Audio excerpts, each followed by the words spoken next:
ৰণদংকা 2019 আগবঢ়াইছে best cement জানদাৰ cement শানদাৰ জোৰ best লাগে এইবাৰ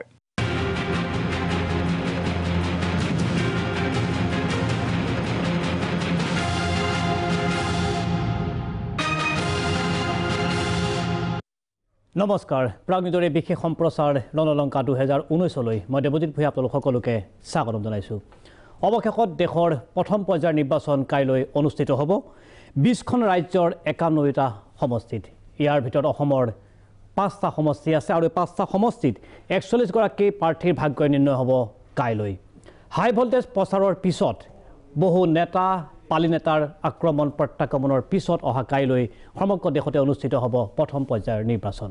ইয়াক লৈ ইতিমধ্যে বিভিন্ন মহল সাজু হৈ পৰা পৰিলক্ষিত হৈছে ইতিমধ্যে ইভিএম মেচিন হাতত লৈ বিভিন্ন কৰ্মচাৰীসকল ৰাওনা হৈছে পুলিং ষ্টেচনসমূহলৈ কাইলৈ বহু হেভিৱেট প্ৰাৰ্থীৰ ভাগ্য নিৰ্ণয় হ'ব ইভিএমত বন্দী হ'ব আৰু তাৰ পিছত এটা মাহৰ বিৰতি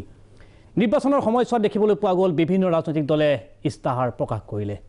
ইস্তাহাৰত কি আছে সেয়া ডাঙৰ কথা নহয় কিন্তু ডাঙৰ কথা হৈছে নিৰ্বাচন হৈ যোৱাৰ পিছত এইসকল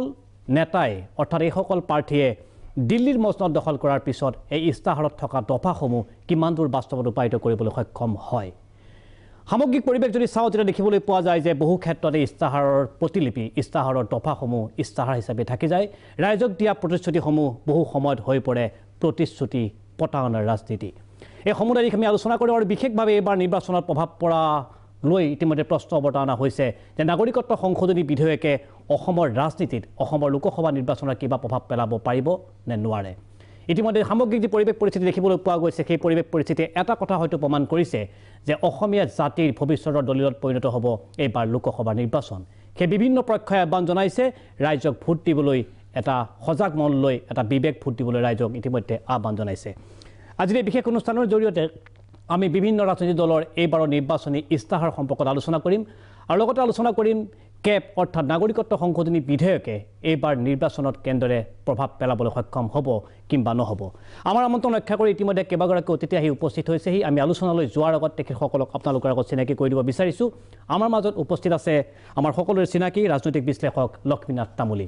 আমি আপোনাক স্বাগতম জনাইছোঁ আমাৰ মাজত উপস্থিত আছে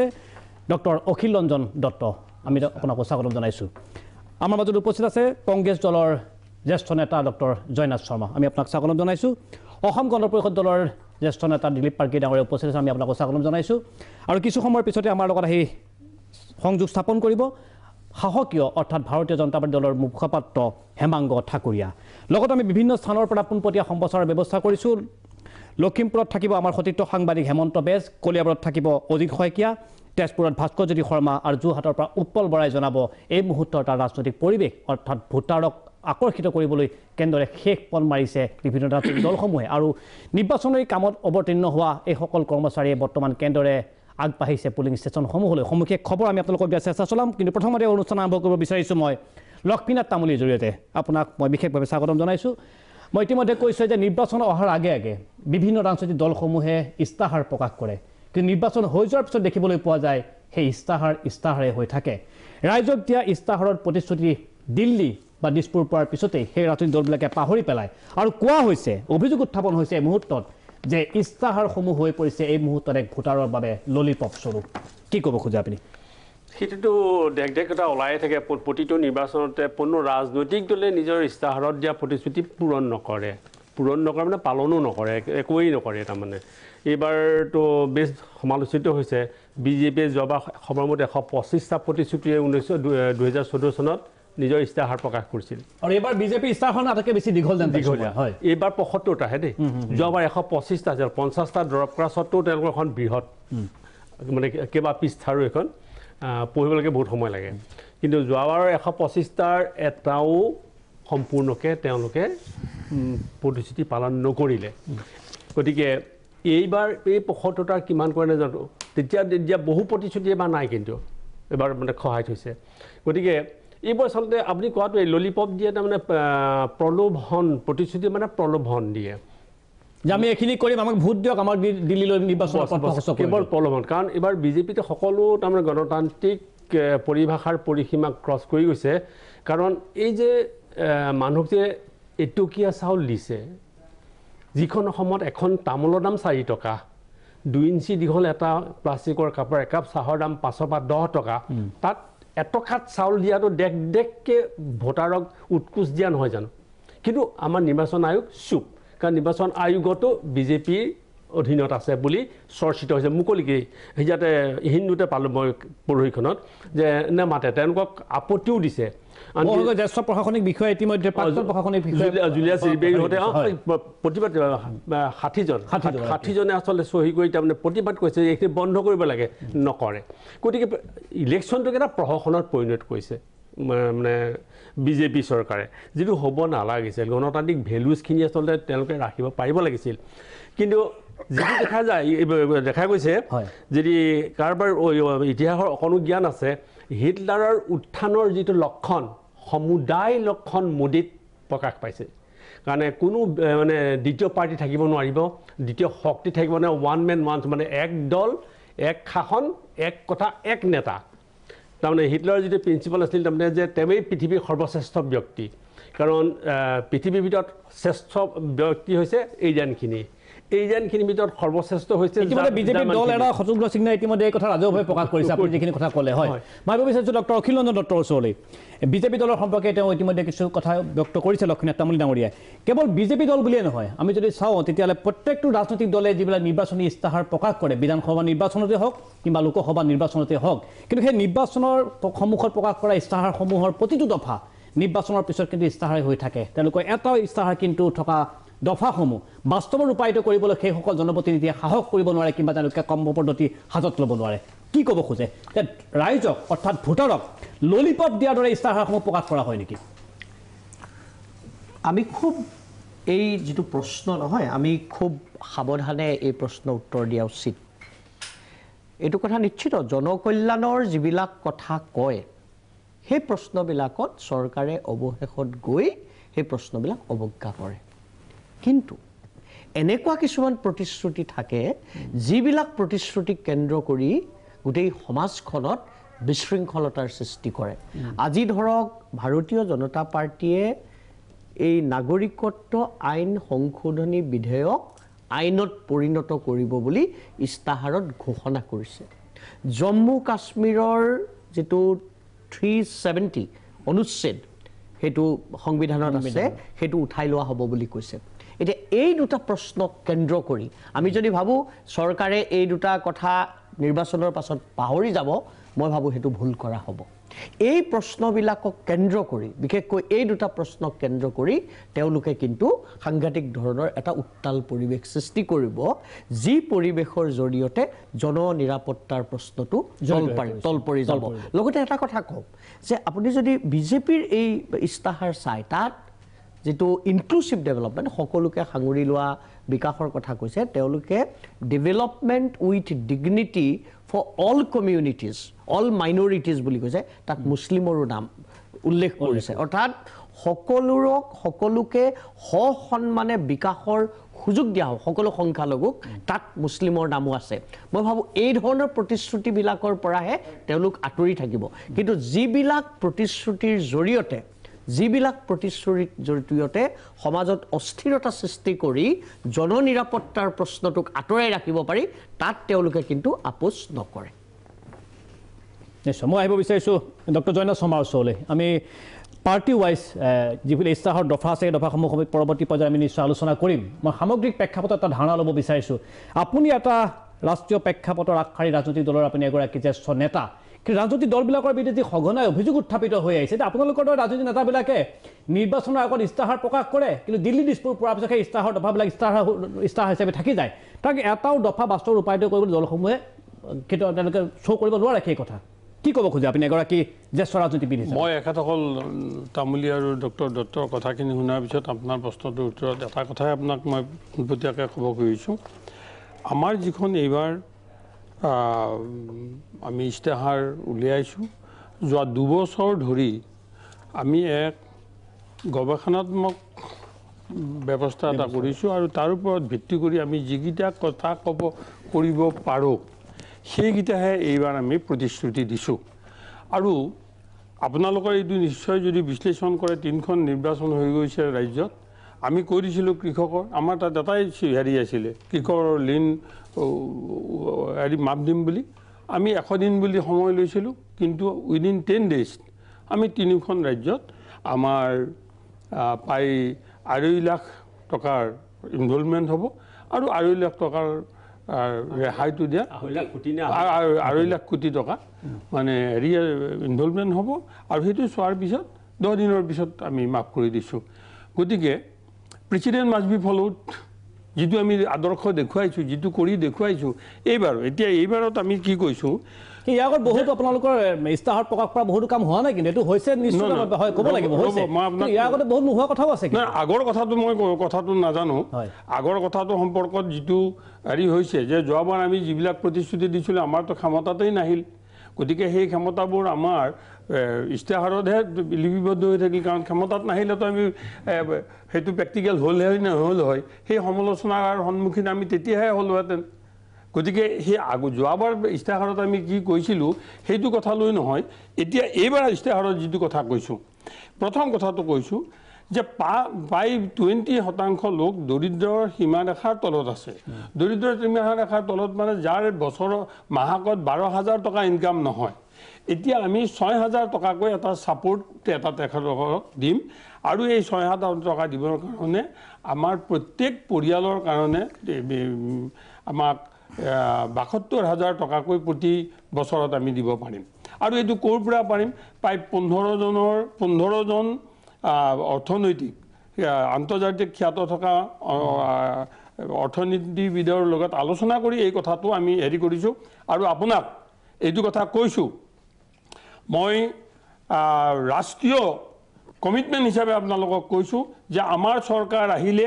সকলো দৰিদ্ৰ সীমাৰ তলৰ প্ৰত্যেকটো পৰিয়ালে নিজৰ একাউণ্টছত প্ৰথম মাহৰ পৰাই 6,000 টকাকৈ পাব প্ৰথম মাহৰ পৰাই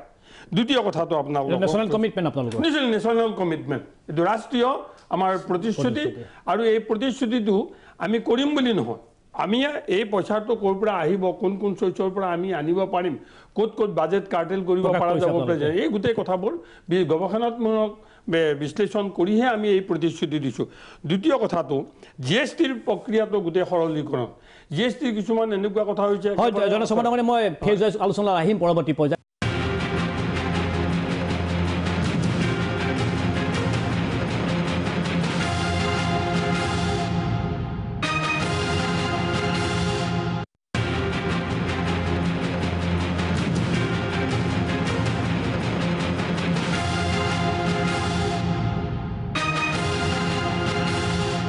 মই দিলীপ পাৰ্কীৰ ওচৰলৈ আহিব বিচাৰিছোঁ সামগ্ৰিক প্ৰেক্ষাপটত যি মই প্ৰশ্ন উত্থাপন কৰিছোঁ আমি কিছু পৰিমাণে প্ৰসংগটো এৰাই চলা পৰিলক্ষিত হৈছে যে বিভিন্ন ৰাজনৈতিক দলসমূহে নিৰ্বাচনৰ আগত যি তেওঁলোকে নিৰ্বাচনী ইস্তাহাৰ প্ৰকাশ কৰে কিন্তু নিৰ্বাচন হৈ যোৱাৰ পিছত দেখিবলৈ পোৱা যায় সেই ইস্তাহাৰৰ দফাসমূহ কিন্তু ইস্তাহাৰৰ দফাৰ মাজতে আবদ্ধ হৈ থাকে তেওঁলোকৰ বাস্তৱিক ৰূপ প্ৰভাৱ দেখিবলৈ পোৱা নাই নহয় এই কথাটো সত্য নহয় যে কোনো একো দাবী বা ইস্তাহাৰত উল্লেখ কৰা সকলো কথাই গৰিষ্ঠ সংখ্যক দফাই কিন্তু ৰূপায়িত নহয় গৰিষ্ঠ সংখ্যক লঘিষ্ঠ সংখ্যক হেতু একেবাৰে গোটেইখিনি ডিটেইলছত গ'লে গম পোৱা যাব এটো ঠিক যে বহুখিনি হেৰি যাৰ কাৰণে ভোটাৰৰ ইস্তাহাৰৰ প্ৰতি আসলে আকৰ্ষণটো কমি গৈছে ইস্তাহাৰ কি দফা আছে কি কৰিব বিচাৰিছে ইস্তাহাৰখন ভোটাৰৰ কিন্তু আকৰ্ষণটো কমি গৈছে ক্ৰমাগতভাৱে প্ৰতিটো ইলেকশ্যনত বেলেগ হৈ নাথাকে কাৰণ এটা এনেকুৱা একোটা দাবী উল্লেখ কৰা হয় এনেকুৱা এটা প্ৰতিশ্ৰুতি দিয়া হয় যেটো 5টা বছৰত হয়তো শেষ কৰা সেইটো তাতে 5টা বছৰ তাক মানে পালন কৰাটো সম্ভৱ নহয় গতিকে তেতিয়া সেইটো কন্টিনিউ হয় এতিয়া ধৰক আমাৰ 15টা এতিয়া দফা আছে আমাৰ ইয়াত এটো আপুনি দেখা পাব যে এটো আমি আগতে উল্লেখ কৰিছো কিন্তু এতিয়া উল্লেখ কৰিব লগা হৈছে উল্লেখ মানে উদাহৰণস্বৰূপে মই ক'ব বিচাৰিছো ধৰক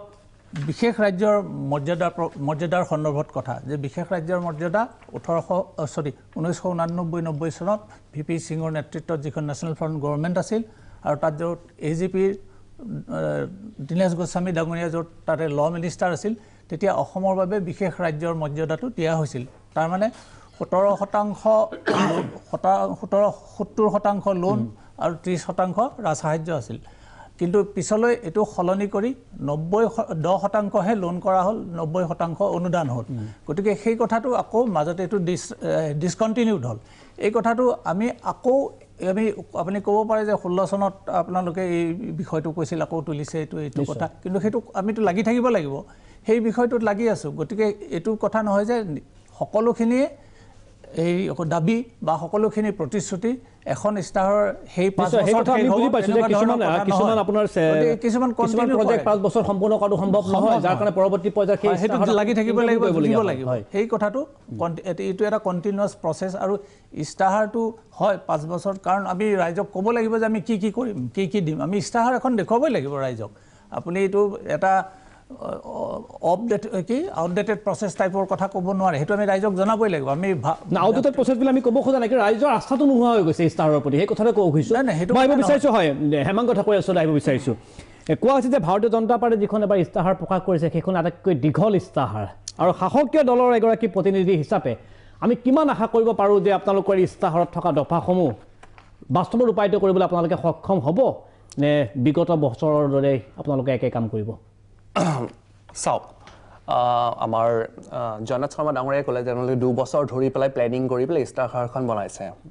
কিন্তু আমি ইস্তাহাৰখন বনাইছোঁ আমি 5 বছৰত কি কাম কৰিছোঁ, আমি 5 বছৰৰ ভিতৰত কি কাম কৰিব পাৰিছোঁ, সেই যিটো প্ৰেক্টিকেল কথা, প্ৰেক্টিকেল যিটো আমাৰ এচিভমেণ্ট, সেইটোৰ ওপৰত বেছ কৰি আমাৰ এই ইস্তাহাৰখন বনোৱা হৈছে। আৰু নিশ্চয়কৈ যিবিলাক শিতানত আমাৰ স্পষ্টভাৱে যিবিলাক আমাৰ কোৱা হৈছে যে আপোনাৰ নেশ্যনেল ছিকিউৰিটিটো আটাইতকৈ ডাঙৰ কথা আমাৰ ইস্তাহাৰত, জিৰ' টলাৰেঞ্চ এপ্ৰ'চ টু টেৰৰিজিমৰ এগেইনষ্ট যিটো জিৰ' টলাৰেঞ্চ সেইটো কোৱা হৈছে। আৰু আটাইতকৈ ডাঙৰ কথা আপোনাৰ বৰ্ডাৰ ফেন্সিং, যিটো স্মাৰ্ট ফেন্সিং বুলি কয়, সেইটো আমাৰ ইয়াত স্পষ্টভাৱে আমাৰ এইখন নেশ্যনেল মেনিফেষ্টত দিয়া হৈছে যে ধুবুৰীৰ কথা উল্লেখ কৰা হৈছে। আপোনালোকে পাইছে আমাৰ অসমত ধুবুৰীৰ কথা, তাত প্ৰথমবাৰৰ কাৰণে সেইটো কৰা হৈছিলে এটা প্ৰেক্টিকেলি, আৰু সেই গোটেই যাতে এই বৰ্ডাৰিং এৰিয়া চবতে কৰিব পাৰে সেইটো আমাৰ এটা ব্যৱস্থা কৰা হ'ব। আটাইতকৈ ডাঙৰ কথা, যিহেতু আমাৰ এটা এম্বিশ্যন আছে যে আমাৰ ভাৰতবৰ্ষখন এটা ৱৰ্ল্ড লাৰ্জ ইকনমি হওক, আৰু 3rd লাৰ্জেষ্ট ইকনমি বাই 2030 আমি এটা টাৰ্গেট এটা লৈছোঁ। আৰু আটাইতকৈ ডাঙৰ কথা, কৃষকৰ ক্ষেত্ৰতো ইয়াতে স্পষ্টভাৱে দিয়া হৈছে আমাৰ ইস্তাহাৰত, কৃষকৰ ক্ষেত্ৰত 25 লাখ কৰ'ৰ টকা যাতে প্ৰডাক্টিভিটিটো ইনক্ৰিজ কৰিব পাৰে সেইটো তাত তেওঁলোকক দিয়া হৈছে। আৰু আটাইতকৈ ডাঙৰ কথা, কৃষকক পেঞ্চনৰ ব্যৱস্থা কৰা হৈছে। আৰু ৰোডছ যিটো আছে আপোনাৰ, ৰোডছৰ ক্ষেত্ৰতো আগৰ তুলনাত, যিহেতু ৰোডছৰ আগত মই কৈছোঁ আপোনাৰ বাই 2020 যিহেতু আমাৰ যিটো আপোনাৰ প্ৰধানমন্ত্ৰী আৱাস যোজনাৰ ওচৰত ইতিমধ্যে আপোনাৰ প্ৰায়খিনি ঘৰ বনোৱা কমপ্লিট হৈ গৈছে। বাই 2020 আমাৰ যাতে সকলোৰে ঘৰত এটা পক্কা ঘৰ হয়, চ' সেইটো এম্বিশ্যন আছে। আৰু ড্ৰিংকিং ৱাটাৰ যিটো আপোনাৰ জল জীৱন মিছন যিটো আছে তাৰ অধীনত বাই 2024 আপোনাৰ সকলোৱে যাতে বিশুদ্ধ পানী পায় তাৰ ব্যৱস্থা কৰা হৈছে। এনেকৈ বিভিন্ন ধৰণৰ যিবিলাক প্ৰেক্টিকেল কথা ইতিমধ্যে আমি কৰি আহিছোঁ। ইৰিগেশ্যনৰ ক্ষেত্ৰতো আছে, ইৰিগেশ্যনৰ ক্ষেত্ৰতো আমাৰ আৰু 100% ইৰিগেশ্যন যাতে কৰিব পাৰোঁ, এই গোটেইখিনি কথা ইয়াত নেশ্যনেল হাইৱে কনষ্ট্ৰাকশ্যন। আমি যদি ৰাজ্যিক প্ৰেক্ষাপটত চাওঁ তেতিয়া দেখিবলৈ পাম যে মূলতঃ 2টা দলৰ কথা মই আনিব বিচাৰিছোঁ। মই অসম গণ পৰিষদ দলৰ আলোচনালৈ পৰৱৰ্তী পৰ্যায়ত আহিম, যিহেতু আঞ্চলিক দল। ৰাষ্ট্ৰীয় দল হৈছে কংগ্ৰেছ আৰু ভাৰতীয় জনতা পাৰ্টি। 2টা দলৰ যদি আমি ইস্তাহাৰ দুখন চাওঁ তেতিয়াহ'লে আপুনি কেনেকুৱা ধৰণৰ কাক অগ্ৰাধিকাৰ দিব আটাইতকৈ বেছি? চাওক, ভাৰতীয় জনতা পাৰ্টীৰ যিখন আপোনাৰ ইস্তাহাৰৰ যদি আপুনি একেবাৰে প্ৰথমৰ ফালে চায়, ইস্তাহাৰৰ তেখেতলোকৰ বিভিন্নজনৰ বাণী পাৰ হৈ যেতিয়া আপুনি ইস্তাহাৰৰ ফালে যায়, তেতিয়া 12 নম্বৰ যিটো দফা একেবাৰে নেশ্যন ফাৰ্ষ্ট, চাব দেই, নেশ্যন ফাৰ্ষ্ট 12 নম্বৰ দফাত আছে, মই কৈ দিছোঁ, citizenship amendment bill. We are committed to the enactment of the citizenship amendment bill for the protection of individuals of religious minority communities from neighbouring countries escaping persecution. Will make all efforts to clarify the issues to the sections of the population from north eastern states. এতিয়া চাওক, যোৱা 2 বছৰ ধৰি অসমৰ মানুহে, উত্তৰ পূবৰ মানুহে, আজি বোধহয় 37জন নে কেইজন ভাৰতীয় জনতা পাৰ্টীৰ সদস্যই নাগালেণ্ডত পদত্যাগ কৰিছে এই প্ৰশ্নটোৰ কাৰণে। কনৰাড চাংমাই ঘোষণা কৰিছে যে এইটো ক্ষেত্ৰত আমি কোনো আপোচ নকৰোঁ। অসমৰ মানুহ যোৱা 2টা, 2.5টা, 3টা বছৰ ৰাজপথত থাকিলে এই প্ৰশ্নটো হেৰি কৰি, আৰু বাধ্যত পৰি অসমৰ মানুহে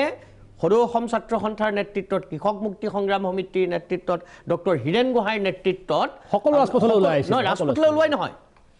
ৰাহুল গান্ধীক লগ ধৰিবলৈ গৈছে আৰু ৰাহুল গান্ধীক যদি লগ নধৰিলে আৰু কংগ্ৰেছে যদি লগ নালাগিলেহেঁতেন কংগ্ৰেছে যদি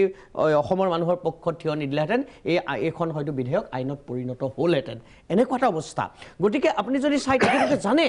ইমান এনেকুৱা ধৰণৰ এটা পৰিস্থিতিৰ পাছতো এইটো কথা কৈছে জম্মু কাশ্মীৰৰ কথাটো বাৰু মই এতিয়া নানো তাৰপাছত আকৌ আমাৰ যিটো বিশেষ ৰাজ্যৰ মৰ্যাদা যিটো কথা ইতিমধ্যে অসম গণ পৰিষদৰ দিলীপ পাটগৰী ডাঙৰীয়াই কৈছে সেইটো উঠাই লোৱা কথাটো আছেই তাৰ বিপৰীতে যদি আপুনি কংগ্ৰেছৰ চাই অন্তত কংগ্ৰেছে কৰিব পাৰিব নোৱাৰে মই নাজানো কংগ্ৰেছে কৰে নকৰে মই সিমান বেছি সেই সম্পৰ্কে মই নিশ্চিত নহওঁ কাৰণ এনেকুৱা ধৰণৰ প্ৰতিশ্ৰুতি দি বহু সময়ত পূৰণ নকৰে কিন্তু তেওঁলোকে মুকলিভাৱে অন্তত কৈছে আৰু এই কামটো মই কৰিব বুলি বিশ্বাস কৰোঁ যে ক্ষমতালৈ আহিলে তেওঁলোকে অন্তত চিটিজেনশ্বিপ এমেণ্ডমেণ্ট এক্ট বিলখন তেওঁলোকে উঠাই ল'ব মই ভাবোঁ এইটো এটা যথেষ্ট অসমৰ মানুহৰ কাৰণে সকাহৰ কথা আৰু 2 নম্বৰ কথা তেওঁলোকে বিশেষ ৰাজ্যৰ মৰ্যাদা দিয়াৰ কথা কৈছে মই অন্য প্ৰশ্নলৈ নাহোঁ আজি প্ৰকল্প হ'ব প্ৰকল্প কংগ্ৰেছেও কৰিব ভাৰতীয় জনতা পাৰ্টিও কৰিব সেই প্ৰকল্পবিলাকে বেছিকৈ কৰ্পোৰেট শক্তিক সহায় কৰিব ৰাস্তা পদূলি কৰিব কিছু পৰিমাণে জনসাধাৰণক সহায় কৰিব অধিকভাৱে কৰ্পোৰেটক সহায় কৰিব এই প্ৰশ্নবিলাক বাদ দি আপুনি যদি ভাষা সংস্কৃতি জাতীয় প্ৰশ্নলৈ যায় মই ভাবোঁ কংগ্ৰেছে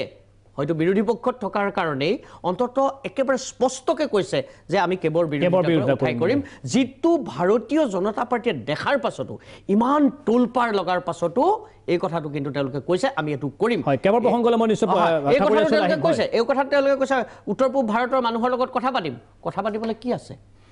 কথা পাতিবলৈ আৰু কি আছে হয় মই ঠাকুৰীয়া চলাইব বিচাৰিছোঁ যে এটা অভিযোগ উত্থাপন কৰা হৈছে যে ৰাইজৰ যি স্বতঃস্ফূৰ্ত প্ৰতিবাদ সেই প্ৰতিবাদ অৰ্থাৎ গণতান্ত্ৰিক প্ৰতিবাদক ভূক্ষেপ নকৰিলে ভাৰতীয় জনতা পাৰ্টি দলে যাৰ বাবে আমি দেখিবলৈ পালোঁ যে ইস্তাহাৰত প্ৰকাশ কৰা হৈছে যে কেবখন তেওঁলোকে গৃহীত কৰিবলৈ বদ্ধপৰিকৰ আৰু ইয়াৰ আগতে অমিত শ্বাহ ডাঙৰীয়া যেতিয়া লখিমপুৰলৈ আহিছে তাত তেওঁ স্পষ্ট ঘোষণা কৰি থৈ গৈছিল যদিহে পুনৰ ভাৰতীয় জনতা পাৰ্টি দল চৰকাৰ গঠন কৰিবলৈ সক্ষম হয় তেতিয়াহ'লে জুন মাহৰ ভিতৰত তেওঁলোকে কৈছিল যে কেবখন গৃহীত কৰাৰ ব্যৱস্থা কৰিব আপোনালোকৰ দলে কি প্ৰতিবাদী কণ্ঠক কেতিয়াও গুৰুত্ব দিব নিবিচাৰে নেকি ঠাকুৰীয়া চাওক এইটো আপোনাৰ এখন নেশ্যনেল আমাৰ যিটো ইস্তাহাৰ ভাষাবিলাক হৈছে এইটো নেশ্যনেল বেচিছত হৈছে চ' নেশ্যনেল বেচিছৰ কথা চিটিজেনশ্বিপ এমেণ্ডমেণ্ট বিলখন মই আৰু নতুন কণ্ট্ৰভাৰ্চিত যাব খোজা নাই এইটো আমি সকলোৱে জানো স্পষ্ট যে চিটিজেনশ্বিপ এমেণ্ডমেণ্ট বিলখন অকল কেতিয়াও ইস্তাহাৰ প্ৰকাশ কৰিছে নহয় মই কি কৈছোঁ নৰ্থ ইষ্টৰ কাৰণে নহয় এমেণ্ডমেণ্ট চিটিজেনশ্বিপ এমেণ্ডমেণ্ট বিলখন এণ্টায়াৰ গোটেই ভাৰতবৰ্ষৰ কাৰণে কিয়নো আপোনাৰ নেইবাৰিং ষ্টেট আমি অকল অসমেই নহয় নেইবাৰিং ষ্টেট ৱেষ্ট বেংগলো আছে উৰিষ্যাও আছে আপোনাৰ জম্মু কাশ্মীৰো আছে পাকিস্তানৰ লগত ৰাজস্থান আছে আপোনাৰ গুজৰাট আছে প্ৰায় বহুবিলাক ৰাজ্য নেইবাৰিং ষ্টেট আছে চ' সেই গোটেইবিলাক ৰাজ্যৰ ওপৰত ভিত্তি কৰি সেই চিটিজেনশ্বিপ এমেণ্ডমেণ্ট বিলখন আৰু যিটো চিটিজেনশ্বিপ এমেণ্ডমেণ্ট যিহেতু আমাৰ নৰ্থ ইষ্টত যিহেতু এটা প্ৰতিক্ৰিয়াৰ সৃষ্টি হৈছে সেইটো কাৰণে তাক সন্মান দি পেলাই নৰ্থ ইষ্টৰ কথাটো ইস্তাহাৰত প্ৰকাশ কৰা হৈছে যে নৰ্থ ইষ্টৰ মানুহৰ লগত ডিছকাশ্যন কৰি যাতে আমাৰ নৰ্থ ইষ্টৰ মানুহৰ লিংগুইষ্টিক কালচাৰেল বা ছ'চিয়েল যাতে আইডেণ্টিটিৰ কোনো যাতে প্ৰব্লেম নহয় সেই কথাখিনি ডিছকাশ্যনৰ ভিতৰত তাৰ এটা সমাধান ওলাই পেলাই এই চিটিজেনশ্বিপ কি ক'ব খোজে আপুনি কথা বুজা গ'ল যে অসমীয়া মানুহ সুধি পেলাই হত্যা কৰিব উত্তৰ পূৰ্বাঞ্চলৰ আলোচনা কৰি সুধি লৈ হত্যা কৰিব তেওঁলোকক কথা সেইটোৱে হ'লগৈ কৈতৈ কাৰণ কেবখন হোৱা মানেই অসমীয়া জাতি শেষ হৈ যোৱা দেখ কথা কাৰণ ভাষিক সংখ্যালঘু হ'ব সাংস্কৃতিকভাৱে বিশৃংখল হ'ব সংস্কৃতিৰ ওপৰত নিশ্চিতভাৱে জাতিটো জাতি হিচাপে আৰু বাচি নাথাকিব সেইটো সত্য স্বত্বেও তেওঁলোকে বিদেশী কানি ইয়াত প্ৰতিষ্ঠা কৰিব কিন্তু দেশী মানুহ নিচিন্ন কৰি দিব এইটো কি ধৰণৰ তাৰমানে নীতি মই বুজি পোৱা নাইকিয়া নে ময়ে বুজা নাই নে তেওঁলোকে ভুল বুজিছে মই বুজি পোৱা নাই কাৰণ এটা জাতি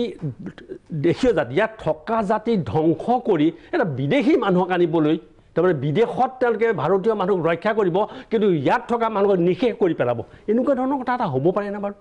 এইটোৱে হ'ব পাৰেনে গতিকে এতিয়া এই নিৰ্বাচনত এটাই কথা হৈছে যিয়ে কেব বিৰোধিতা কৰে কোন দলৰ ক'বলৈ নালাগে অন্ততঃ কেবৰ বিৰোধিতা কৰা সকলক অন্ততঃ ভোটৰ ক্ষমতালৈ আনিব লাগে মই আপোনাৰ ওচৰলৈ উভতি আহিম এইখিনিতে ল'ব বিচাৰিছোঁ খন্তেক সময় বাণিজ্যিক বিৰতিৰ পিছত ৰণলংকা 2019 মই পুনৰ উভতি আহিম আমাৰ ৰণলংকা 2019 বেংকিং পাৰ্টনাৰ SBI আৰু টপচেম মজবুতিকা ভৰোচা হামেচা চাই থাকিব আপোনাৰ প্ৰিয় চেনেল কেৱল প্ৰাগ নিউজ খন্তেক সময় বাণিজ্যিক বিৰতি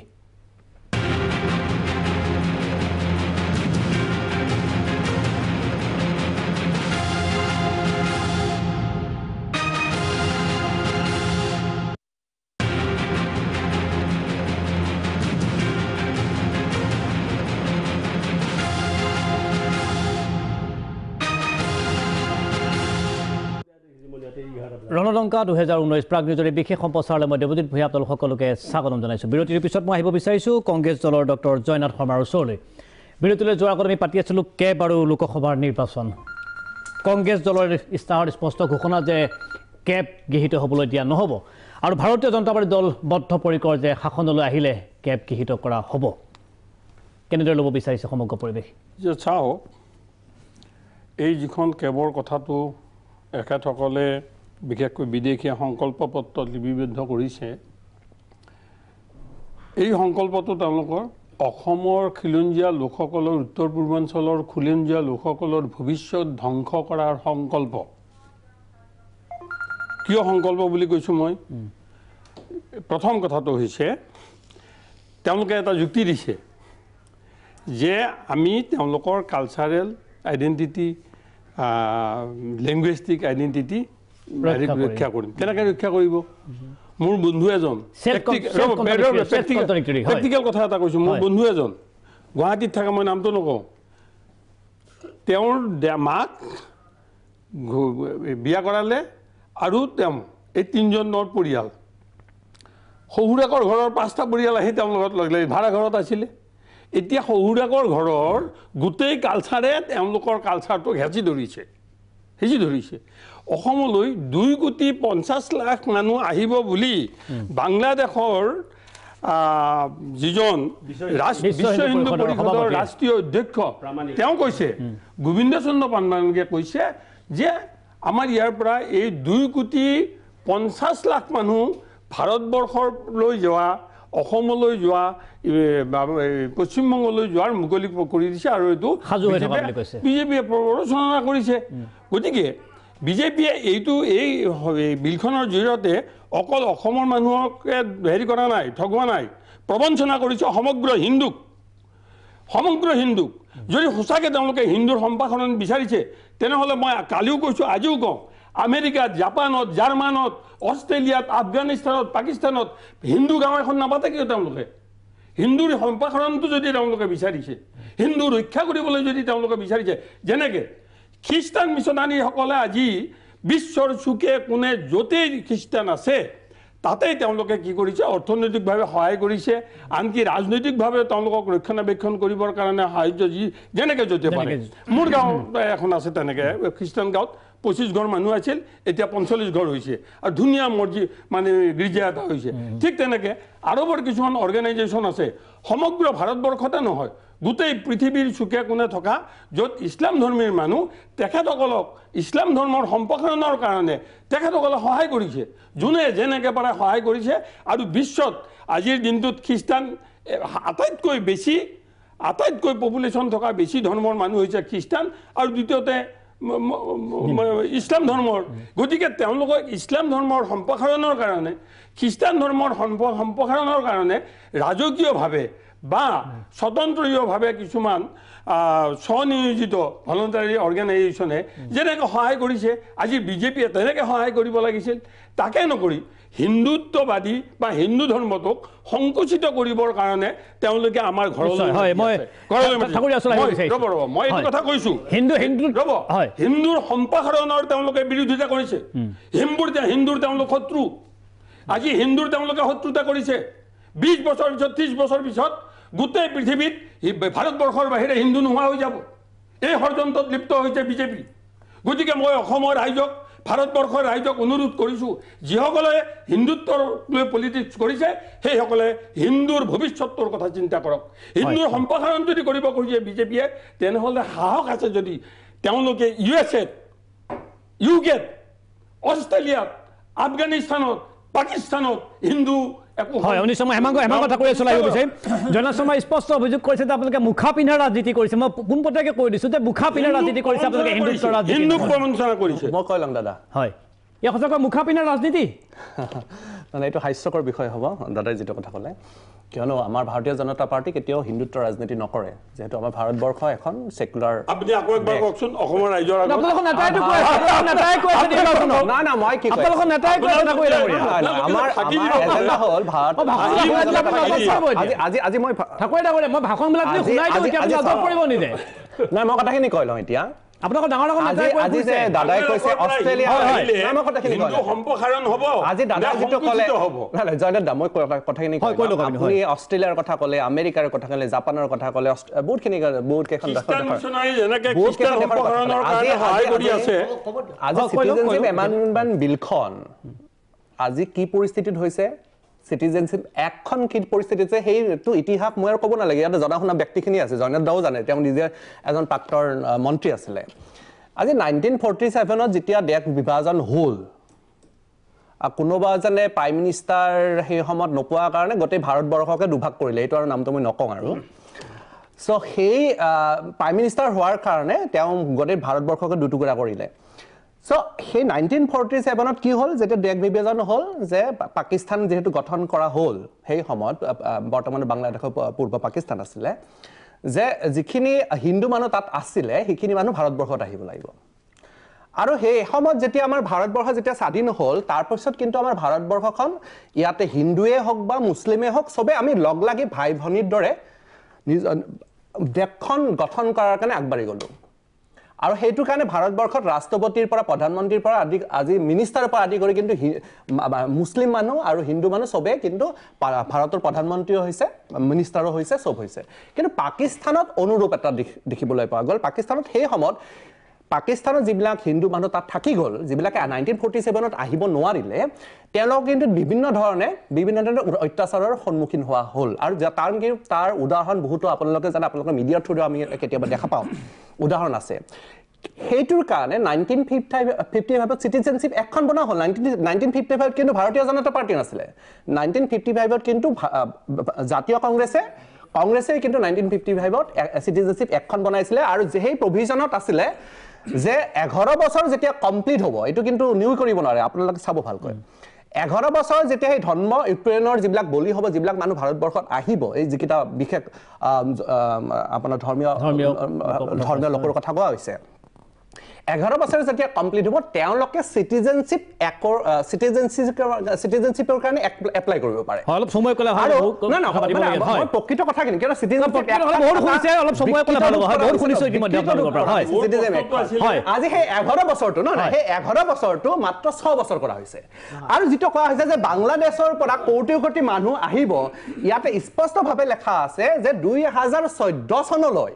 2014 31 ডিসেম্বৰলৈ যিখিনি আহিছে সেইখিনিয়ে চিটিজেনশ্বিপৰ কাৰণে এপ্লাই কৰিব পাৰে আৰু আফটাৰ ভেৰিফিকেশ্যন অকল চিটিজেনশ্বিপ এপ্লাই কৰিলে যে চিটিজেনশ্বিপ পাব সেইটো নহয় সি এপ্লাই কৰাৰ পিছত তাৰ ভেৰিফিকেশ্যন আপুনি ক'ব খুজিছে যে হিন্দুত্ব ৰাজনীতি বিজেপিয়ে কৰা নাই তাৰমানে আপুনি ক'ব খুজিছে ঠাকুৰীয়া আপুনি ক'ব খুজিছে আপোনালোকৰ হয় নে নহয় তাৰ ঠাকুৰীয়া আপুনি তাৰমানে ক'ব খুজিছে আপোনালোকৰ ডাঙৰ ডাঙৰ নেতাবিলাকে নিৰ্বাচনী সভাবিলাকত কৈ থাকিলেও আপুনি ক'ব বিচাৰিছে যে আপোনালোকে হিন্দুত্ব ৰাজনীতি কৰা নাই মই কোনে কি নেতাবিলাকৰ নাম ক'ব খোজা নাই বহুত নেতাই কৈ ফুৰিছে কিন্তু মিটিংবিলাকত এই কথাটো আপোনালোকে নুই কৰিব নোৱাৰে ইয়াতে লক্ষী তামুল্য ডাঙৰীয়া আছে আপোনাৰ গোটেইবিলাক জনা শুনা মানুহ আছে তেওঁলোকে নুই কৰিব নোৱাৰে কিয় নিশ্চয় প্ৰেক্টিকেল থিং 1947ত ধৰ্মৰ ভিত্তিত যে দেশ বিভাজন হৈছে আৰু সেই সময়ৰ যে হিন্দু মানুহখিনি সেই সময়ত ভাৰতবৰ্ষত আহিছিল নিশ্চয়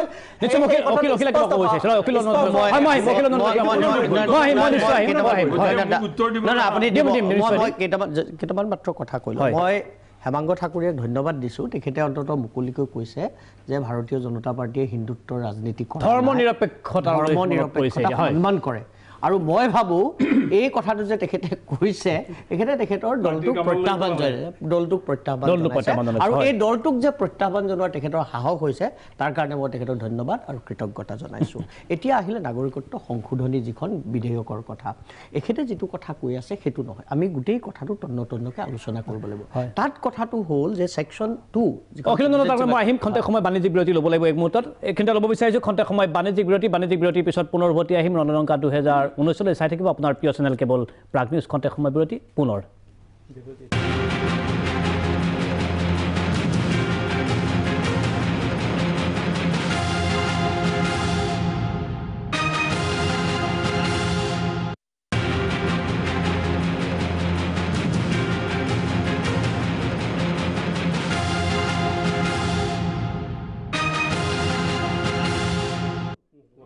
খন্তেক সময় বাণিজ্যিক বিৰতিৰ পিছত ৰণলংকা 2019 মধ্যৱৰ্তী ভয়ে পুনৰ স্বাগতম জনাইছোঁ আমাৰ banking partner SBI top same মজবুতি CAA ভৰোসা হামেশা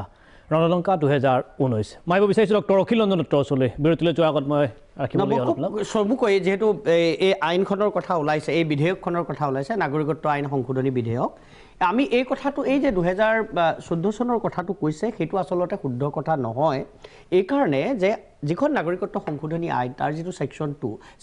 2 definition of illegal মাইগ্ৰেণ্টছ যে অবৈধ প্ৰব্ৰজনকাৰী কোন হ'ব তাৰ যিটো সংজ্ঞা সেই সংজ্ঞাটো দিয়া আছে আৰু সংজ্ঞাত স্পষ্টকৈ লিখা আছে আৰু সেই সংজ্ঞাতে পাছপোৰ্ট এক্ট বা ফৰেনাৰ্ছ এক্টৰ মেনশ্যন আছে তাতেই এটা সংযোজন কৰা হৈছে যে এই বিশেষ যিকেইটা সংখ্যালঘু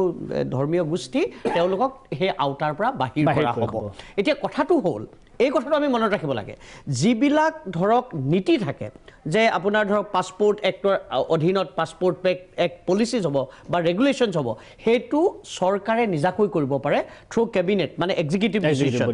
বা ফৰেনাৰ্ছ এক্টৰ যিবিলাক পলিচি হ'ব সেইটো চৰকাৰে নিজাকৈ কৰিব পাৰে আইনৰ যিটো ব্যৱস্থা সেইটো সংসদেহে কৰিব পাৰে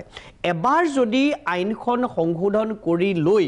তাৰ পৰা ইলিগেল মাইগ্ৰেণ্টছ অবৈধ প্ৰব্ৰজনকাৰী শব্দটো বদলাব পাৰে তেতিয়াহ'লে পাছপোৰ্ট এক্টৰ যিটো মানে নীতিৰ যিটো সংশোধন বা ফৰেনাৰ্ছ এক্টৰ অধীনৰ যিটো নীতিৰ সংশোধন সেইটো কৰিব পাৰিব সেইটো 14 চন টু 19 চন কৰিব পাৰিব 19 চন টু 25 চন কৰিব পাৰিব সেইটো চৰকাৰৰ কাৰণে অতি সহজ হৈ যাব সেই কথাটো নুবুজাৰ কাৰণে আমি বাৰে বাৰে এই 2014 চন কথাটো কৈ থাকোঁ মই ভাবোঁ এই কথাটো স্পষ্ট হোৱা উচিত কিন্তু মোৰ কাৰণে আটাইতকৈ ডাঙৰ যিটো কনচাৰ্ণ সেই কনচাৰ্ণটো হ'ল যে বিগত সময়ছোৱাত ভাৰত চৰকাৰে বাংলাদেশৰ সৈতে এটা সুসম্পৰ্ক স্থাপন কৰিছে এই সম্পৰ্কৰ জৰিয়তে তেওঁলোকে যিটো কথা কৈছিলে যে 1971 চনৰ পাছৰ যিসকল বিদেশী সেইখিনি বহিষ্কৰণৰ ব্যৱস্থা কৰিব সেইটোৰ ক্ষেত্ৰত তেখেতলোকে দ্বিপাক্ষিক আলোচনা কৰাৰ যথেষ্ট সম্ভাৱনা আৰু সুবিধা আছিল তাৰ পৰিৱৰ্তে যেতিয়া ক'লে যে যিসকল হিন্দু বাংলাদেশী আছে বা অন্য দেশতো আছে তেওঁলোকক অহাৰ সুবিধা দিব সেই কথাটোৱে কিন্তু সেই দেশকেইখনতো তোলপাৰ সৃষ্টি কৰিব আৰু তাত যিসকল হিন্দু লোক আছে তাত যে আজি ভাৰতত মুছলিমসকলৰ বিৰুদ্ধে ইমান বিষদগাৰ কিয় হৈছে কাৰণ পাকিস্তানত এনেকুৱা আইনত নাগৰিকত্ব আইনত এনেকুৱা ব্যৱস্থা আছে যে ভাৰতৰ পৰা যদি মুছলিম যায় তেওঁলোকক নাগৰিকত্ব দিয়াৰ সুবিধা আছে ফলত ভাৰতবৰ্ষত মুছলিমসকলক ভাৰতীয় মানুহে অবিশ্বাসত লয় কালিলৈ যদি এনেকুৱা এটা ব্যৱস্থা হয় সেই দেশকেইখনত যিসকল হিন্দু লোক আছে তেওঁলোকৰ ওপৰত নিশ্চয় ডক্টৰ অখিল নন্দন মই আপোনাৰ ওচৰলৈ পুনৰ উভতি আহিম পোনে যাব বিচাৰিছোঁ যোৰহাটত উপস্থিত আছে আমাৰ সতীৰ্থ সাংবাদিক উৎপল বৰা এই মুহূৰ্তত আপুনি যোৰহাটৰ ক'ত উপস্থিত আছে আৰু নিৰ্বাচনক লৈ যোৰহাটৰ পৰিৱেশ পৰিস্থিতি কেনেকুৱা এই মুহূৰ্তত উৎপল বৰা দেৱজিৎ ভূঞা ক'ব লাগিব উজনি অসমৰ দুটাকৈ সমষ্টি যোৰহাট 12 নং আৰু 13 নং ডিব্ৰুগড় সংসদীয় সমষ্টি মাথো কেইটামান ঘণ্টা বাকী আৰু তাৰপিছত জনতাই ৰায় দিবই দুইটা সমষ্টিৰ কি হ'ব ভাগ্য আগন্তুক 5 বছৰ বাবে যোৰহাট সমষ্টিত ইতিমধ্যে প্ৰায় 14,33,090 জন ভোটাৰে কাইলৈ ভাগ্য নিৰ্ণয় কৰিব প্ৰধানকৈ পোনপটীয়া ইয়াত প্ৰতিদ্বন্দ্বিতা হ'ব কংগ্ৰেছৰ প্ৰাৰ্থী সুশান্ত বৰগোহাঁই আৰু মিত্ৰজোঁটৰ প্ৰাৰ্থী তপন গগৈৰ মাজত ইয়াত প্ৰায় 5 লাখ আহোম ভোটাৰ আছে এই গোটেই সমগ্ৰ যিটো সংসদীয় সমষ্টি আৰু ইয়াত প্ৰায় 4 লাখৰো অধিক বাগান ভোট আছে গতিকে এই দুই শ্ৰেণীৰ ভোটে আচলতে নিৰ্ণায়ক ভূমিকা লৈ আহিছে বিগত সময়ত প্ৰায় 1 লাখৰো অধিক ভোটত কামাখ্যা প্ৰসাদ পাছাই উৎপল বৰা কাইলৈ যেহেতু নিৰ্বাচন অনুষ্ঠিত হ'ব গতিকে আমি সবিশেষ তথ্যৰ বাবে নাযাম কিন্তু আমি আপোনাৰ পৰা জানিব বিচাৰিছোঁ কিমান সংখ্যক কৰ্মচাৰী নিয়োজিত কৰা হৈছে আৰু সমগ্ৰ পৰিৱেশ কেনেকুৱা এই মুহূৰ্তত আমি ৰাজনৈতিক বিশ্লেষণ কৰিব নোৱাৰিম এই মুহূৰ্তত উৎপল বৰা হয় আচলতে হয় ইয়াত নিৰাপত্তা ব্যৱস্থা বা 3 তৰপীয়া নিৰাপত্তা ব্যৱস্থা ইতিমধ্যে কৰা হৈছে আৰু প্ৰায় 5,000ৰো অধিক কৰ্মচাৰী ইয়াত নিয়োগ কৰা হৈছে বিভিন্ন কেন্দ্ৰলৈ ইতিমধ্যে সেইসকল কৰ্মচাৰী যাত্ৰা কৰিছে আৰু সেইসকলে ইতিমধ্যে নিজস্ব দায়িত্ব ইতিমধ্যে পালন কৰি লৈছে আৰু ডিব্ৰুগড় সমষ্টিটো ঠিক তেনেকৈ প্ৰায় 5,000ৰ পৰা 6,000 কৰ্মচাৰী ইতিমধ্যে নিয়োগ কৰা হৈছে সমান্তৰালভাৱে নিৰাপত্তাৰক্ষী নিয়োগ কৰা হৈছে 3 তৰপীয়া নিৰাপত্তা ব্যৱস্থা অসম আৰক্ষী অৰ্ধসামৰিক বাহিনীৰ পৰা আদি কৰি বিভিন্ন ধৰণৰ বেটেলিয়ান নিয়োগ কৰা হৈছে আৰু কটকটীয়া নিৰাপত্তা বেষ্টনীৰ মাজত ডিব্ৰুগড় আৰু যোৰহাট লোকসভা সমষ্টিৰ যি নিৰ্বাচনী প্ৰক্ৰিয়া এই নিৰ্বাচনী প্ৰক্ৰিয়া ইতিমধ্যে আগবঢ়াই লৈ যোৱা হৈছে দেৱজিৎ ভূঞা ধন্যবাদ সেয়া আছিল আমাৰ সতীৰ্থ সাংবাদিক উৎপল বৰা ইতিমধ্যে নিৰাপত্তা ব্যৱস্থা কটকটীয়া কৰি তোলা হৈছে আৰু এটা স্পৰ্শকাতৰ সমষ্টি হিচাপে ইতিমধ্যে চিহ্নিত হৈছে যোৰহাট আৰু যোৰহাট ডিব্ৰুগড়ত ইতিমধ্যে কটকটীয়া নিৰাপত্তা বেষ্টনীৰ মাজত EVM মেচিন লৈ কৰ্মচাৰীসকল পুলিং ষ্টেচনলৈ ৰাওনা হোৱাৰ খবৰ আমাৰ হাতলৈ আহিছে মই বিচাৰিছোঁ লক্ষ্মীনাথ তামুলীৰ ওচৰলৈ প্ৰসংগটো আপোনালৈ লৈ যাব বিচাৰিছোঁ মই কেব সম্পৰ্কে আচলতে আমাৰ হেমাংগা ঠাকুৰে অলপমান খেলি মেলি তথ্য দিছে কেবখনে ইতিমধ্যে হেমাংগ ঠাকুৰে যি বক্তব্য দাঙি ধৰিলে যে ভাৰতীয় জনতা পাৰ্টি দলে হিন্দুক লৈ ৰাজনীতি কৰা নাই বুলি গুৰুত্বপূৰ্ণ মন্তব্য কৰিছে কিন্তু পাহৰিছে তেওঁ হয়তো নৰেন্দ্ৰ মোদীয়ে এই শিলচৰতে কৈ গৈছিল যে 47 চনত যিটো পাপ কৰিছিল দেশখন বিভাগ কৰি হিন্দু মুছলমানৰ নামত সেই পাপৰ প্ৰায়শ্চিত্ত তেওঁলোকে কৰিব তাৰমানে তেওঁ ওলোটা কথাটো এনেকুৱা হয়গে যে ইয়াত দিল্লীৱালা নেতাই অসমৰ বহু নেতাই কৈ ইতিমধ্যে তাৰমানে আকৌ অসমখন ত্ৰিপুৰা কৰে হিমন্ত বিশ্ব শৰ্মাৰ পৰা আৰম্ভ কৰি সকলোৱে এখন তাৰমানে আমি ত্ৰিপুৰা কৰিম কিন্তু কাশ্মীৰ হ'বলৈ নিদিওঁ তাৰমানে মুছলমান প্ৰধান হ'বলৈ নিদিয়ে গোটেইটো মানে ফেচিষ্ট কেৰেক্টাৰ তাৰমানে একদম জাৰ্মানীত যিটো হৈছিল ঘটনা সেইটোৱে ইয়াত তাৰমানে হৈছে কিন্তু এই কেবক লৈ পেলাই এইটোৱেই কথা ক'ব পাৰি এতিয়া যে এইবাৰ 2019 চনৰ লোকসভা নিৰ্বাচনত প্ৰতিটো ভোট যদি কোনোবাই বিজেপিক দিয়ে প্ৰতিটো ভোটেই হ'ব অসমীয়া জাতিৰ অস্তিত্বৰ বিপৰীতে দিয়া ভোট অৰ্থাৎ আত্মঘাতী ভোট হ'ব গতিকে বাচিবলৈ হ'লে জাতিটোৱে এনেকুৱা এটা দলক দিয়া উচিত যিয়ে কেবক সমৰ্থন কৰে গতিকে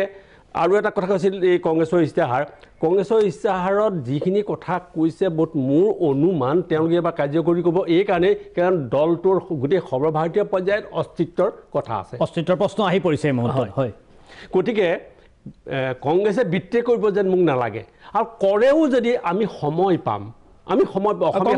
শিক্ষা পাইছে বহুত শিক্ষা পাইছে গতিকে ভুল নকৰিব আৰু যদি কৈছোঁ যে ভুলো কৰে অৱশেষত গৈ থৈ অসমীয়াই উশাহ ল'বলৈ যুঁজ কৰিবলৈ সময় পাব কিন্তু বিজেপি যদি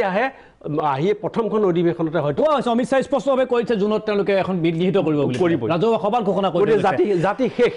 অসমীয়া যদি বচাবলৈ হ'লে এইবাৰ অন্ততঃ বিজেপি বিৰোধী শিবিৰক ভোট দিব লাগিব মই কংগ্ৰেছক দিবলৈ কোৱা নাই বিজেপি বিৰোধী শিবিৰক কেব বিৰোধী শিবিৰক তাৰমানে ভোট দিব লাগিব নিশ্চয় আমি পোনে যাব বিচাৰিছোঁ কলিয়াবৰ উপস্থিত আছে আমাৰ সতীৰ্থ সাংবাদিক অধীৰ শইকীয়া আপোনাকে বিশেষ সম্প্ৰচাৰলৈ মই স্বাগতম জনাইছোঁ এই মুহূৰ্তত কলিয়াবৰৰ পৰিৱেশ কেনেকুৱা হয় দেৱজিৎ 11 নং লোকসভা সমষ্টি কলিয়াবৰ প্ৰথম পৰ্যায়ৰ কাইলৈ নিৰ্বাচন অনুষ্ঠিত হ'ব আৰু 7জনকৈ প্ৰাৰ্থীৰ ভাগ্য নিৰ্ণয় কৰিব মুঠ 17,10,900 গৰাকী প্ৰাৰ্থীয়ে 7গৰাকীকৈ প্ৰাৰ্থীৰ ভাগ্য নিৰ্ণয় কৰিব আৰু তাৰ ভিতৰতে 2গৰাকীকৈ হেভিৱেট প্ৰাৰ্থী অগপৰ দলৰ যিগৰাকী মিত্ৰজোঁটৰ যিগৰাকী প্ৰাৰ্থী মণিমাধৱ মহন্ত আৰু সমান্তৰালভাৱে যোৱাবাৰৰ যিগৰাকী সাংসদ গৌৰৱ গগৈ প্ৰাক্তন মুখ্যমন্ত্ৰী তৰুণ গগৈ পুত্ৰ দুয়োগৰাকীৰ মাজত তুমুল যুঁজ হোৱাৰ এইবাৰ সম্ভাৱনা আছে আৰু দেখা পোৱা গৈছে যে নগাঁও জিলা প্ৰশাসন আৰু আৰক্ষী প্ৰশাসনে যি 4টা সমষ্টি ৰূপহী বট্টদৱা ধিং আৰু চামগুৰি এই 4টা সমষ্টি নগাঁও জিলা প্ৰশাসনৰ অধীনত পৰে আৰু এই 4টা সমষ্টিত 842টা মুঠ ভোটকেন্দ্ৰ আছে আৰু এই ভোটকেন্দ্ৰলৈ ইতিমধ্যে প্ৰিজাইডিং আৰু পুলিং বিষয়াসকলক তেওঁলোকে পঠাইছে 970টা ইভিএম মুঠ এই ভোটকেন্দ্ৰকেইটাত তেওঁলোকে ব্যৱহাৰ কৰিব আৰু 3,725জন পুলিং আৰু প্ৰিজাইডিং বিষয়া ইয়াত নিয়োগ কৰা হৈছে আৰু এইবাৰ 118টা তেওঁলোকে ক্ৰিটিকেল ভোটগ্ৰহণ কেন্দ্ৰ হিচাপে চিনাক্ত কৰিছে আৰু এই কেন্দ্ৰকেইটাত তেওঁলোকে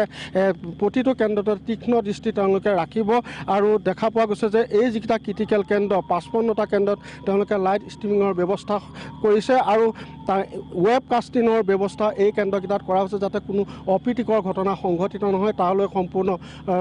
তাৰ বাবে সম্পূৰ্ণ প্ৰস্তুত আছে নগাঁও আৰক্ষী প্ৰশাসন আৰু দেখা পোৱা গৈছে যে এইবাৰ যিখন নিৰ্বাচনী যুঁজ যথেষ্ট তাৎপৰ্য বহন কৰিছে দুই যুৱ নেতা এফালে মণিমাধৱ মহন্ত আৰু এফালে গৌৰৱ গগৈ ধন্যবাদ অধীৰ শইকীয়া আমাৰ পোনপটীয়া সম্প্ৰচাৰ দেখিবলৈ পালে কলিয়াবৰৰ পৰা অধীৰ শইকীয়া ইতিমধ্যে কলিয়াবৰটো প্ৰশাসন সম্পূৰ্ণভাৱে সাজু হৈ পৰিছে যাতে মুক্ত আৰু নিকামনে ৰাইজে ভোট দিবলৈ আহে তাৰ বাবে প্ৰশাসনে সকলো ধৰণৰ প্ৰচেষ্টা হাতত লোৱাৰ খবৰ ইতিমধ্যে আমাৰ হাতলৈ আহিছে এইখিনিতে ল'ব বিচাৰিছোঁ খন্তেক সময় বিৰতিৰ পিছত পুনৰ উভতি আহিম ৰণলংকা 2019লৈ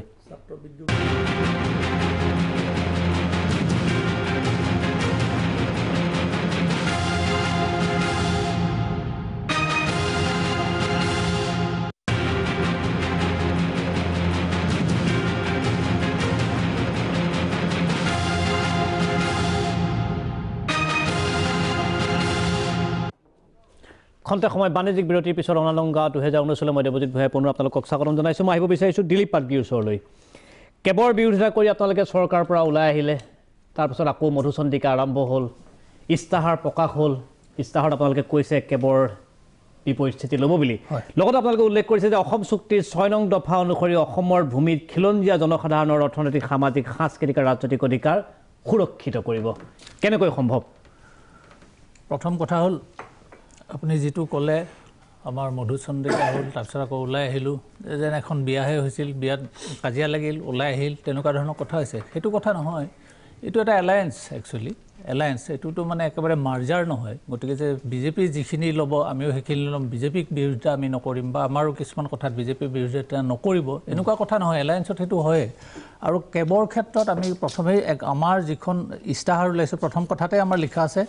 অসম চুক্তিৰ প্ৰতিটো দফা ৰূপায়ণৰ ক্ষেত্ৰত আমাৰ 100% দায়বদ্ধতা পুনৰ দোহাৰিছোঁ অৰ্থাৎ আমি তাৰ প্ৰতি কমিটেড আৰু যদি অসম চুক্তিৰ প্ৰতি আমি কমিটেড 71ৰ পিছৰ যিখিনি মানুহ আহে তেওঁলোকৰ বহিষ্কাৰৰ ক্ষেত্ৰত যদি আমি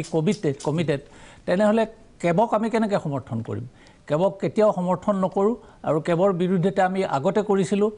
আজিও কৰি আছোঁ আৰু আপোনালোকৰ জৰিয়তে আমি ৰাইজক কওঁ যে আমি এলায়েন্সত থাকিলেও ইয়াৰ বিৰোধিতা ভৱিষ্যতলৈ কেনেকৈ সম্ভৱ এখন ঘৰত থাকি কেনেকৈ সম্ভৱ কেনেকৈ অসম্ভৱ আমিতো কৰিলোঁ নহয় কৰিবলৈ ওলাই আহিবলগীয়া হ'ল ওলাই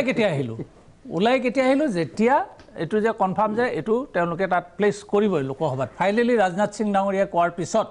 লগে লগে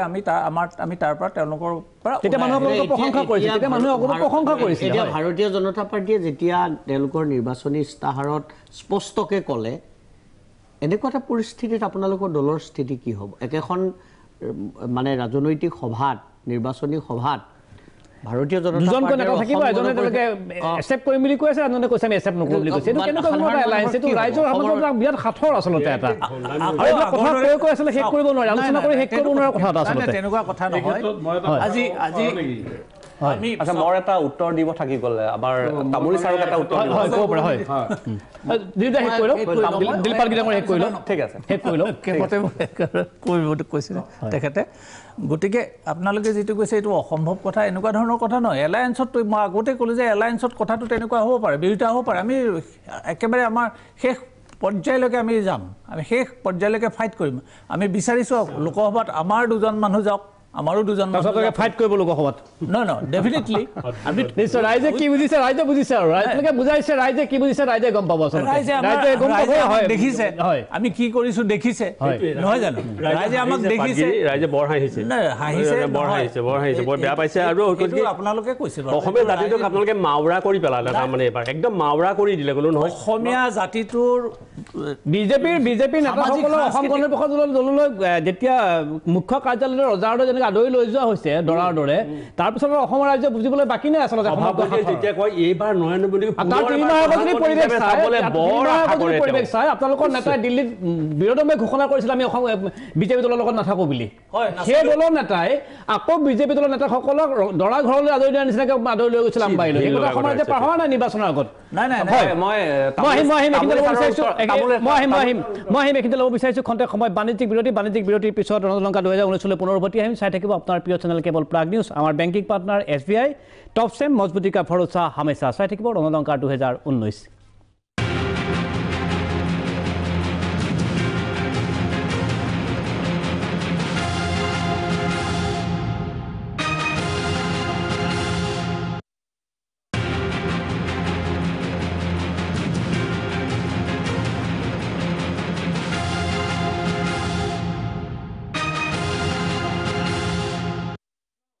খন্তেক সময় বাণিজ্যিক বিৰতিৰ পিছত ৰণলংকা 2019 মই দেৱজিৎ ভূঞা পুনৰ আপোনালোকক স্বাগতম জনাইছোঁ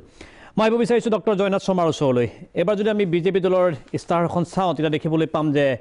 zero' tolerance approach to terrorism national ছিকিউৰিটিৰ আটাইতকৈ বেছি গুৰুত্ব প্ৰদান কৰা হৈছে চাওক কথাটো তেখেতসকলে যিবোৰ কথা কয় অধিকাংশ কথাই তেখেতসকলে মানে মিছাৰ ওপৰত ভিত্তি কৰি মানে তেখেতসকলে এইবোৰ কথা কয়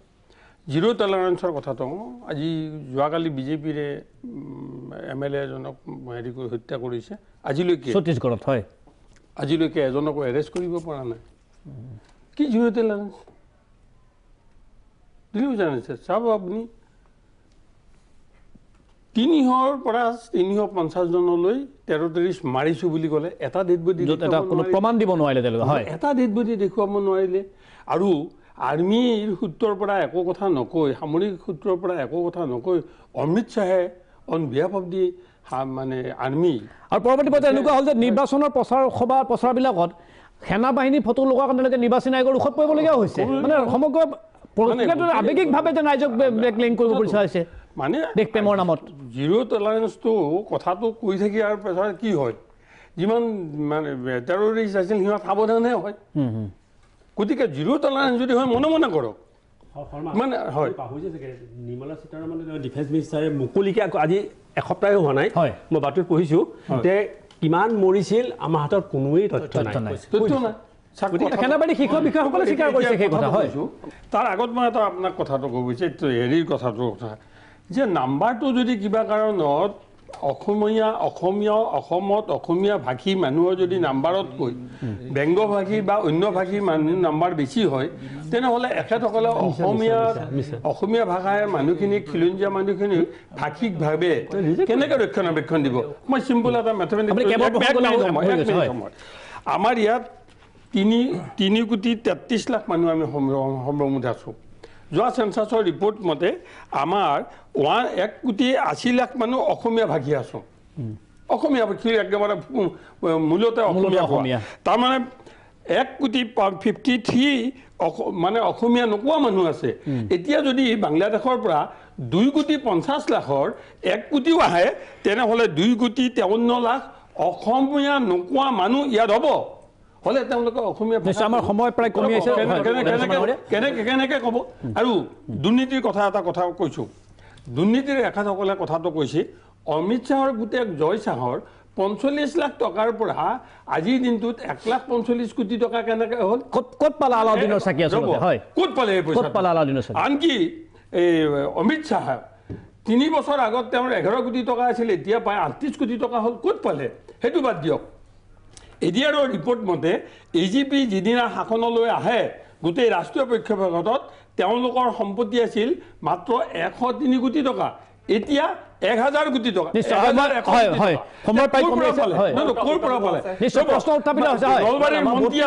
নলবাৰীৰ মন্ত্ৰী হেৰি চন্দ্ৰ পাটোৱাৰী নৱদলৈ এতিয়া গোটেই মানুহখিনি নলবাৰী যিমান দিছে বিজেপিৰ সম্পৰ্কীয় মানুহখিনিহে পঞ্চায়তত মানে মেৰি দিয়া ৰাষ্ট্ৰীয় নিৰাপত্তাৰ নামত ৰাইজক আৱেগিক কৰিব বিচৰা হৈছে আৰু ভোটৰ নামত ব্লেকমেইলিং কৰা হৈছে আপুনি মোক কথাখিনি ক'ব দিব লাগিব কিয়নো বহুখিনি উত্তৰ দিব থাকিলে মই আমাৰ তামুলী ছাৰৰ উত্তৰ এটা দিব থাকিলে তামুলী ছাৰে আহ্বান কৰিছে যে বিজেপি দলক ভোট দিয়া মানে অসমখন ৰখাতলৈ যোৱা এনেকুৱা এটা তেওঁ উত্থাপন কৰিছে সেইকাৰণে তেওঁ বিজেপিৰ এগেইনষ্টে ভোট দিয়াৰ কাৰণে আহ্বান জনাইছে আটাইতকৈ ডাঙৰ মই দুখ পাইছোঁ কিয়নো তামুলী ছাৰ এজন জনা শুনা ব্যক্তি চ' কিয়নো আমি ইমোশ্যনতকৈ আমি ইমোশ্যনত থাকিব লাগিব আৰু লগত আমি গোটেইখিনি প্ৰেক্টিকেলি যি ভাৰতীয় জনতা পাৰ্টীয়ে আজি 1985 যিখন অসম চুক্তি হৈছিলে তাত যিটো 6 নম্বৰ দফা আমি যি প্ৰসংগ পাতি আছিলো আমি শেষৰ প্ৰসংগলৈ আহিছো আমি শেষৰ প্ৰসংগলৈ যাম 33 বছৰ কোনে ক'লে হে ভাৰতীয় জনতা পাৰ্টিয়ে তাৰ পদক্ষেপ ল'লে যি বুজিছে লোকেল খিলেঞ্জা ৰক্ষণাবেক্ষণৰ ব্যৱস্থা কৰিলে আটাইতকৈ কথা যি ভাৰতীয় যি অভিযোগ উত্থাপিত হৈছে যে আপোনালোকে সেনাবাহিনীৰ ফটো লগাইছে আপোনালোকে সেনাবাহিনীৰ ফটো লগাই নিৰ্বাচনী আয়োগৰ মুখত পৰিবলগীয়া হৈছে অভিযোগ উত্থাপন হৈছে মোক কথাখিনি ক'ব দিয়ক যেহেতু বহুত সময় কমি আহিছে নহয় নহয় আপুনি সময় দিবই লাগিব এতিয়া মোক ক'ব কেৱল প্ৰসংগ আপোনাৰ সময় দিয়া হৈছে আপুনি জিৰ' টলাৰেঞ্চৰ ক্ষেত্ৰত জয়না শৰ্মা ডাঙৰীয়া এটা কথা কৈছে যে ভাৰতীয় জনতা পাৰ্টীয়ে জিৰ' টেৰৰিজিমৰ এগেইনষ্টে একো কাম কৰা নাই যি ভাৰতীয় জনতা অকল আপুনি 5 বছৰ মনত কৰক সুদীৰ্ঘ 5 বছৰ জম্মু কাশ্মীৰৰ বাহিৰত ভাৰতবৰ্ষত যেনেকৈ কংগ্ৰেছৰ সময়ত চিৰিয়েল ব্লাষ্ট হৈছিলে অসমকে ধৰি প্ৰত্যেকখন গুজৰাটত ধৰি দিল্লীকে ধৰি প্ৰত্যেকখন চহৰত চিৰিয়েল ব্লাষ্ট হৈছিলে আজি লাষ্ট 5 বছৰে সেই বিজেপি 46 জন জোৱান মৰিছে বিজেপি সাৰ্জিকেল ষ্ট্ৰাইক আজি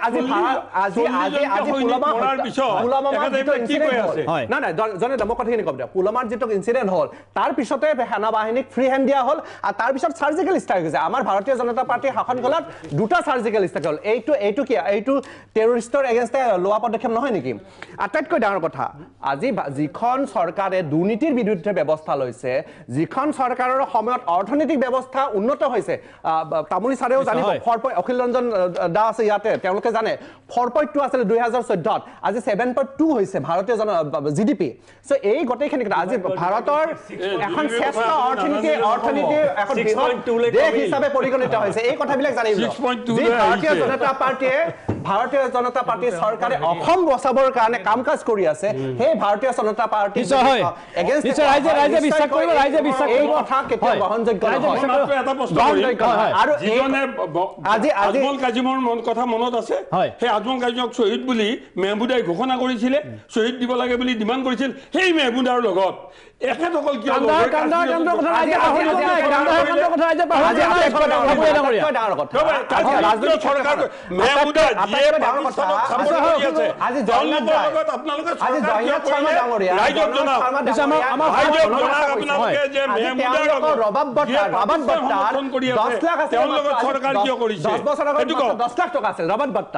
আজি তেওঁ 10,000 কোটি টকাৰ মালিক আৰু যি অমিত শ্বাহ ডাঙৰীয়া লৰাৰ কথা কৈছে অমিত শ্বাহ ডাঙৰীয়াৰ লৰাৰ নিজৰ ইণ্ডাষ্ট্ৰি আছে এই ইণ্ডাষ্ট্ৰি ভেৰিফিকেশ্যন কৰি লওক আপোনালোকে ইণ্ডাষ্ট্ৰি ভেৰিফিকেশ্যন তাত প্ৰডাকশ্যন হৈছে তাৰ পৰা টেক্স দিয়ে ভাৰতীয় জনতা পাৰ্টিক ৰাইজে ভাল পায় কাৰণে নিৰ্বাচনৰ ফলাফলৰ পিছত ওলাব নিৰ্বাচনৰ ফলাফলৰ পিছত ওলাব ঠাকুৰীয়া ডাঙৰীয়া নিৰ্বাচনৰ ফলাফলৰ পিছত ওলাব ভাল পায় এখানে ব্যাংক একাউন্ট 6 কোটি টাকা কোৰ পৰা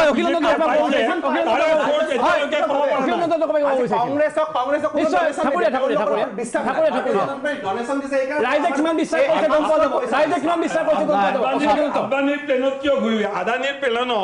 কিয় ঘূৰি থাকে আমাৰ সময়ত ৰাখি হৈছে কি মই আপোনাৰ আজি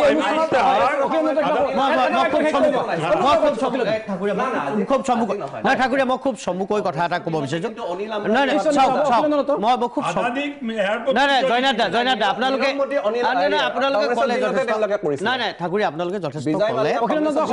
আপোনালোকে চাওক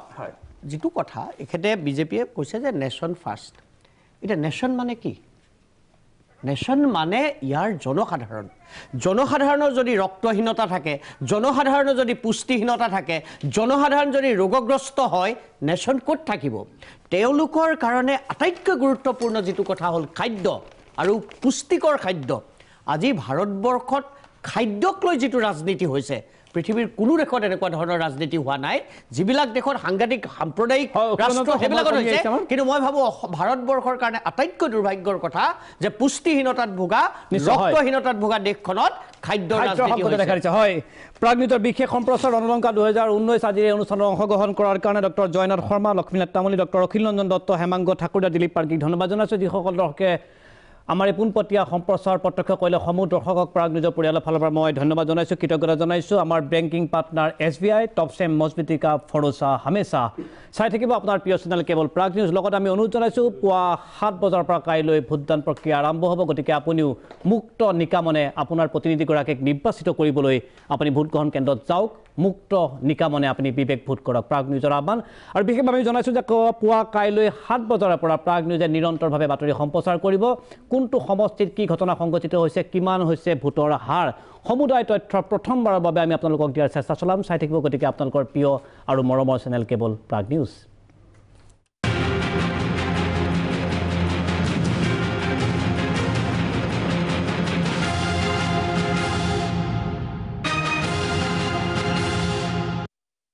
ৰণলংকা 2019 আগবঢ়ালে বেষ্ট চিমেণ্ট জানদাৰ চিমেণ্ট শানদাৰ জোৰ বেষ্ট লাগে এইবাৰ